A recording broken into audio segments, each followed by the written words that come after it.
hello, welcome to the front of my iPhone. I am going to show you today around a little app called Enlight. We've got it right down here at the bottom, and this app is absolutely superb. It's really cheap and it's really good, and it can bring your photos to life. This tutorial I'm going to show you around Enlight quickly, crudely, because I want to show you the tools. I'm not going to go into in detail because I want to save all those for the future sort of tutorials that I will have coming on Enlight.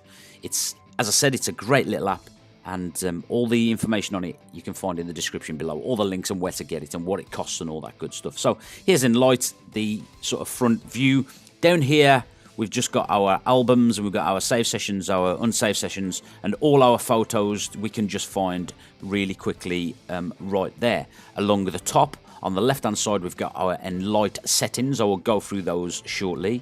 Nextly we've got along the top we've got our camera, so if we click this it will just activate our camera, so you can take the pictures and edit them directly in Enlight. And then we've got our save function, save photo, save session. You can mail what you've done, you can message what you've done, WhatsApp, and so you can, it's got third-party app support in short.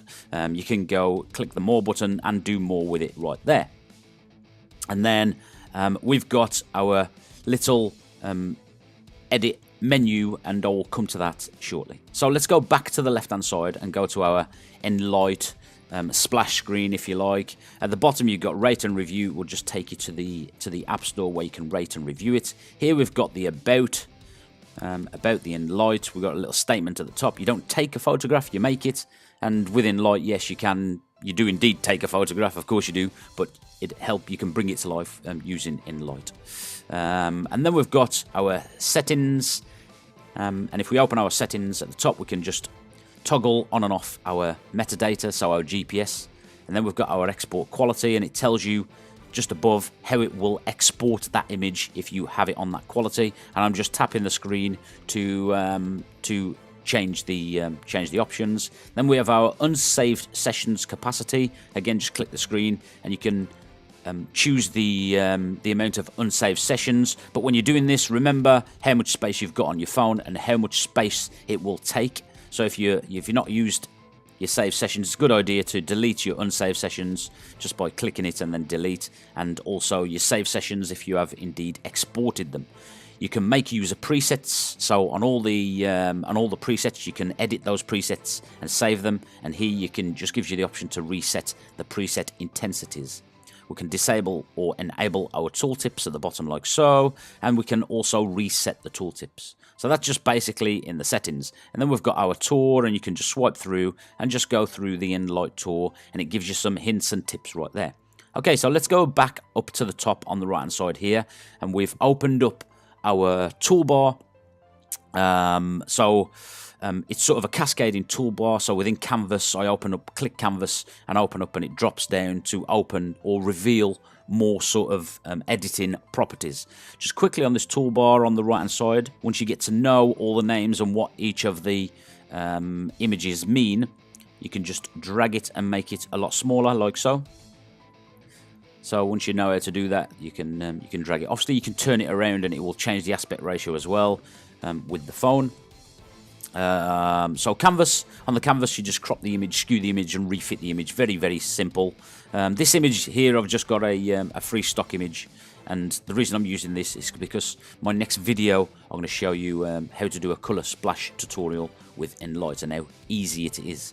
The next part is image. Now if we go to adjust on the image, it gives us all our little presets down here. Now this will ring true with every sort of adjustment that I'm going to make on any of the tools or using any of the tools. So if I click the HDR preset or the high key preset or the contrast preset, it will change the image or the way it looks. So you're just applying a filter if you like. Now in order to adjust the filter, you see I've got this vivid selected down here, and it's at 35% at the moment, the intensity. In order to change the intensity of that, I just slide from left to right or right to left, put my finger on the screen and slide, and you'll see the image bar at the top, or the adjustment bar at the top.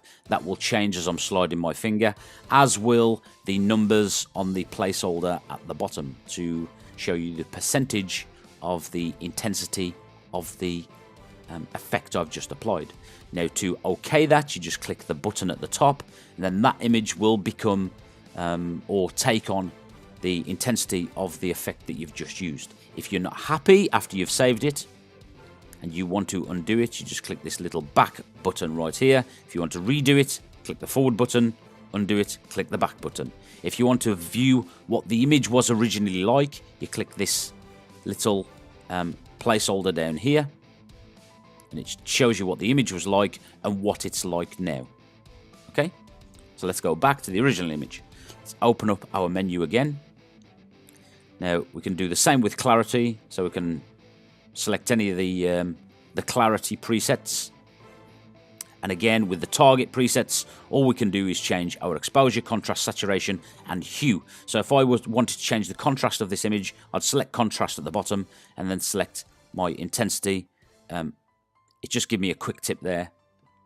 And then I would select change the intensity by sliding my finger left or right, and the contrast preset at the bottom will show the intensity, whether it be minus or plus, whatever it is. Okay, so I don't want to apply that. Close that image, and then we go on to filters. And again, these are just really simple stock filters that you can go into filters, change the filter, slide your finger left or right. Really, really quick, really, really crude. Likewise with the black and white filters, you can do exactly the same. And the duo filters, which is a little bit different. So if I want to choose like the vignette filter, and you see I've got this little radial thing here, so I slide my pinch and squeeze to change the vignette of the image. Likewise with the like the Italia, for instance, it's a duo of the presets, which is really cool. And you can also change the way these are displayed by selecting our tools at the bottom, and then we can select linear if we want, mirror, like so, or you can even change the blending to change the blending mode. So you can have soft light, hard light. So there's lots and lots of things that you could do with these, and a lot of it is just exploring what it is you can do. So I've closed that duo down, and again, like I said, I'll go more into this when I do more tutorials. Our tools, we can mix, reshape, and tilt shift blur, which is blur the outside and keep the inside. And again, I'll go on more of those when I do tutorials. Artistic, you can change it to painting sort of effect, urban effect, and sketch effect. And again, these are just predefined filters at the bottom of which you can edit by swiping your finger left and right. You've got brushes, doodle effects, and text. And then text. And then you can do type, and you can decals, which is quite cool. So you can add a decal and then just change the text to suit yourself. And then you can finalize it by choosing a frame. I think this is like an Instagram type thing. You know, you can, well, it is an Instagram type thing. You can sort of put borders around the backside and then just send it right to Instagram, or you can make sort of collages and choose that way just from your photos or whatever it is you want to do. So you see that it's really, really simple little app, really, really great little app, really simple little app. I don't want to dwell on the tools and that do too much, because I'm going to do quite a few tutorials on this, because I've been playing around with this app for quite a while now, and it is an awesome. It's really cheap, really, really cool, and it really does bring your images to life. My next tutorial on Enlight will be this color splash tutorial. It's really easy, really cool, so I look forward to that. I'll catch you all again soon, and have a great day.